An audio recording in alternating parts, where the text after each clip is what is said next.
Mon frère Jules, qu'est-ce qui t'arrive? Qu'est-ce qui se passe? Et les symptômes n'ont pas commencé face au PSG. Ils avaient commencé en début de saison où déjà, on sentait qu'il n'était pas dedans. Eric Garcia qui faisait un bien meilleur début de saison que Jules. Moi, je vous le dis, là, actuellement, c'est parce qu'Eric Garcia, il est utilisé pour jouer au poste de central parce que il y a des incompétents là-bas à l'heure actuelle. Mais s'il n'y avait pas d'incompétents au poste de central, peut-être que Jules, il est sur le banc à l'heure actuelle, les gars, je vous dis. Est-ce qu'il est en train de payer sa surcharge de l'année passée parce que, avant le match face à l'Inter, c'est le joueur européen le plus utilisé parmi les 5 grands championnats. Et moi, le problème que j'ai avec Jules, c'est au-delà même de l'alignement qui n'est pas bon, sur l'aspect défensif. Donc, t'es un contre un tout simple. Jules, peu importe l'ailier qui est en face de lui, la plupart du temps, il se fait malaxer. Non, on m'a fait quelque chose face à Mbaye, je vous dis clair. Hein. Mais là, depuis, c'est pas bon. Malheureusement, dans une équipe très fragile sur l'aspect défensif, tu peux pas aller le mettre sur le banc pour lui faire comprendre que il faut changer quelque chose dans son jeu. Eric Garcia, comme je l'ai répété, est utilisé ailleurs. Et tu n'as personne du niveau équivalent à Jules, mis à part Eric Garcia. On espère qu'il va vite se remettre à l'endroit parce que j'avais déjà du mal avec le couloir gauche. Et si en plus de ça, on ajoute le couloir droit, les gars, défensivement, en plus de l'axe qui a un problème, on va pas aller loin. Donc bon, on va lui laisser un peu de temps encore pour voir comment il réagit. Mais attention, Jules.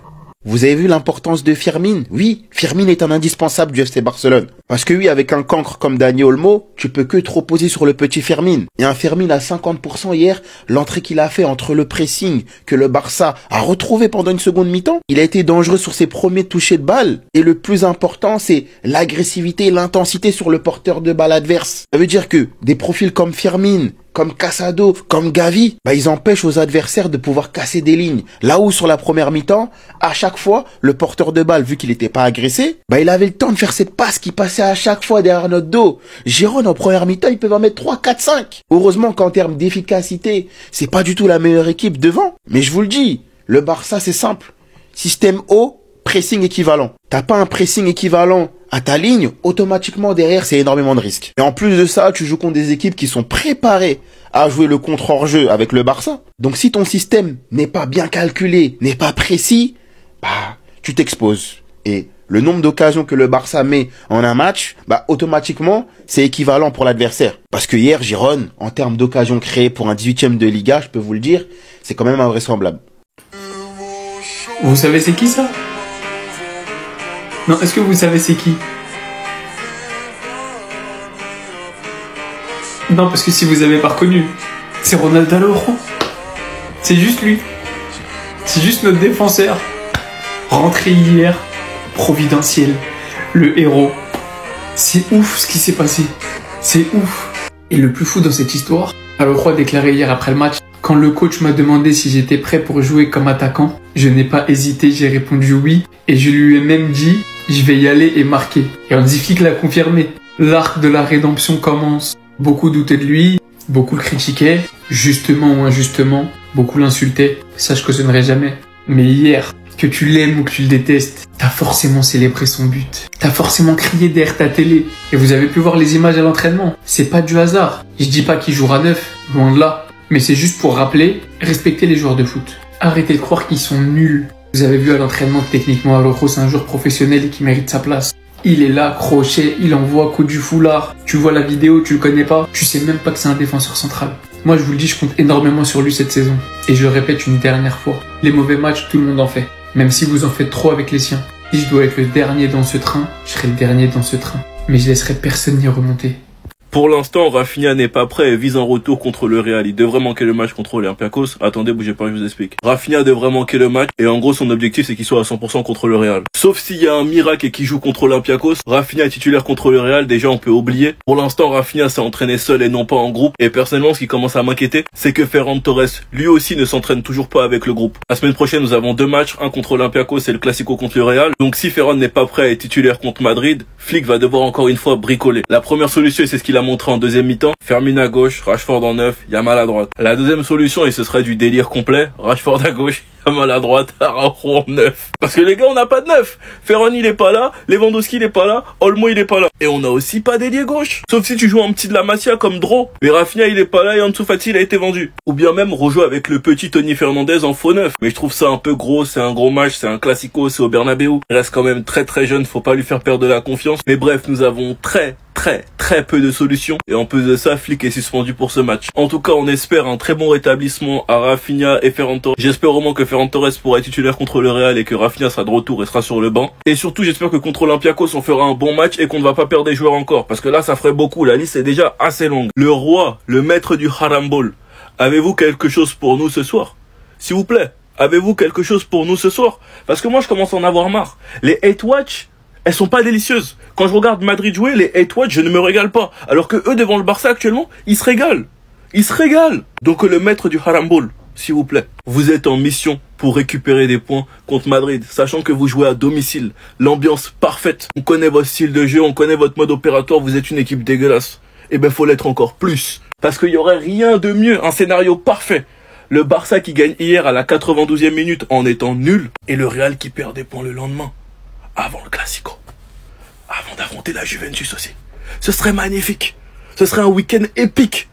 Araujo buteur à la 92e, et Madrid qui perd des points le lendemain. Non, ce serait trop beau. Ce serait trop beau. S'il vous plaît, Rétafé, cette célébration, je peux plus me la voir. Il l'a fait depuis le début de saison, il ne fait pas un match sans marquer. Il vient à la caméra, il fait ça. Je veux plus voir ça. S'il vous plaît. Il est actuellement dans l'une des formes de sa vie. Saison Coupe du Monde. Faut me l'arrêter. Un bon jeu dégueulasse, un bon bloc bas. Mais le problème, c'est même ça, il va arriver à péter les cages. Il va tirer de je ne sais où, il va casser les cages encore. Il va venir, il va faire ça. Il va faire ses célébrations de cons, ces trucs bizarres. S'il vous plaît, vous êtes en mission.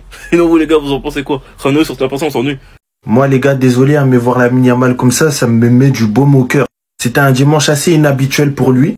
Aujourd'hui se déroulait un match de Kings League, l'équipe de Lamine Yamal, qui a d'ailleurs remporté son premier match. Et Lamine Yamal, il a inscrit un penalty. Faut savoir qu'à la Kings League, lorsque le président il met un penalty, ça compte pour 2 ou 3. Reprenez-moi si je me trompe. Et en clair, il a mis son penalty assez aisément. D'ailleurs, il avait un tas d'aura. Honnêtement, les gars, faut le dire aussi, hein. Faut le dire. De toute façon, il a dit qu'il vivait pour l'aura, hein. Tous ses déplacements, c'est pour l'aura. Il a raison. Il est ensuite revenu sur son penalty. Il a rigolé avec la journaliste, la présentatrice de la Kings League. Il a expliqué qu'il a mis son penalty aisément pour montrer à Koundé comment on fait. Parce qu'on se souvient qu'en avril dernier, Jules Koundé, il s'était tapé la honte. Un président d'une équipe de la Kings League, qui est footballeur professionnel au FC Barcelone, a raté un penalty. Du coup, Lamine Yamal, il est revenu dessus. Tout ça en rigolant, bien sûr. Et il a dit, j'ai mis mon penalty pour montrer à Koundé comment on fait. En tout cas, une chose est sûre, le groupe vit bien. Et il faut très vite que la relation Koundé-Yamal redevienne aussi fusionnelle que la saison dernière. On en a besoin. C'était Jorginho du Brasil. Et en clair, les gars, lâchez Lamine Yamal et sa copine, les gars. Ça y est. Hein. Laissons le gamin être heureux. Bao! Les gars, est-ce qu'on n'est pas dans une information totalement barcelonaise? C'est vrai que lorsque l'entraîneur m'a demandé sur le banc si je voulais jouer comme neuf, j'ai accepté. C'est pour ça que nous sommes là pour aider l'équipe dans tous les domaines. Ça veut dire qu'il y a un moment dans le match, Flick, il a vu c'était chaud, il s'est tourné vers Araujo, il lui a dit frérot, tu veux jouer neuf? Araujo, il a dit oui déjà. Lui, c'est un fou.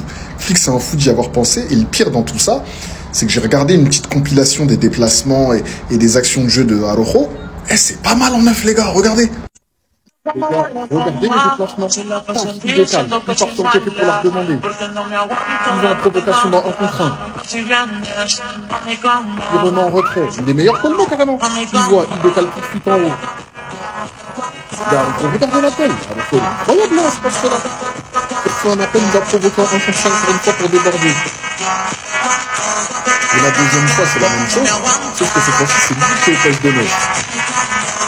Suite à ça, les gars, je me suis dit, mais en vrai, dans le football, il y a plein de gens qui ont changé de poste et qui ont été meilleurs sur un second poste. Est-ce qu'on tenterait pas ça sur Araujo?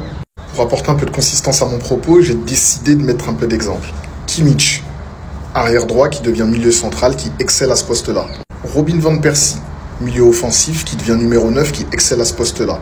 Mascherano, milieu central qui devient défenseur central, qui excelle aussi à ce poste-là. Andrea Pirlo, joueur qui commençait beaucoup plus haut, qui a joué beaucoup plus bas pour devenir un véritable régista limite 6 et qui a excellé à ce poste-là. Les gars, est-ce qu'on tenterait pas quelque chose avec Araujo, les gars? Le sauveur du FC Barcelone, Ronald Araujo, a réagi par rapport à son but contre Girona hier. Il a dit: quand l'entraîneur m'a demandé si j'étais prêt à jouer comme attaquant, je n'ai pas hésité à dire oui. Je lui ai dit: j'irai là-bas et je marquerai. Et il a marqué quelques instants après. Et à noter, les gars, que c'était son poste de base à l'époque, attaquant pour Araujo. Saviez-vous, Ronald Araujo a en fait joué comme attaquant jusqu'à l'âge de ses 17 ans. Ses entraîneurs lui ont ensuite conseillé de passer plutôt au poste de défenseur central après avoir remarqué son développement physique rapide. Et en tout cas, ça a beaucoup fait rire ses coéquipiers sur le banc de touche. Tiens, Tony, le jeune, les gars, il a dit avant qu'Araujo rentre en jeu, il a dit: je vais jouer en numéro 9 et je vais marquer. On a tous ri sur le banc. Mais c'est exactement ce qui s'est passé quand il est entré en jeu. Donc il a sauvé le FC Barcelone du match nul. Hansi Flick a également réagi par rapport à son carton rouge. On pense qu'il va prendre pas mal de matchs de suspension. Il devrait pas être sur le banc du Barça lors du Classico la semaine prochaine. Il a dit: je ne sais vraiment pas pourquoi j'ai reçu ce deuxième carton. Je suis très content, en gros, déjà de la victoire. Mon geste n'était dirigé contre personne et je n'ai rien dit à l'arbitre. J'accepte ces décisions, peut-être même que le carton rouge nous a aidé à gagner le match parce que ça a surmotivé bien sûr les joueurs du Barça. Ce rouge bien sûr d'Hansi Flick, et le Barça est parti prendre les 3 points. Et concernant l'homme du match, c'est comme souvent les gars, Pedri qui a réalisé une performance exceptionnelle.